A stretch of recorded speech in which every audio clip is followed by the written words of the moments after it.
Cleanliness is next to godliness শব্দবন্ধটা খুব পরিচিত না, অথচ সবসময় যেন আমরা সেটা মাথায় রাখতে পারি না। নমস্কার, আমি ডক্টর সন্দীপ দাস। আমাদের যাদের বাড়িতে ছোট ছোট শিশুরা অ্যালার্জিতে ভোগে বা তাদের হয়তো অ্যাজমা বা শ্বাসকষ্টের অসুখও আছে, সেই বাচ্চাদেরকে নিয়ন্ত্রণ করাটা একটা সমস্যা হয়ে দাঁড়ায়।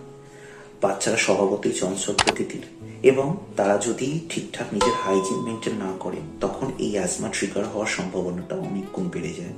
বাঁচার উপায় খুব সরল, বাচ্চাকে শেখাতে হবে হাইজিন কি, অর্থাৎ এইরকম ছোট্ট একটু স্যানিটাইজেশন হাতের, যে কোনো বড় কাজ করার আগে বা পরে বা বাইরে থেকে খেলে আসার পর, আর অবশ্যই ছোট্ট একটা মাস্ক ব্যবহার করা।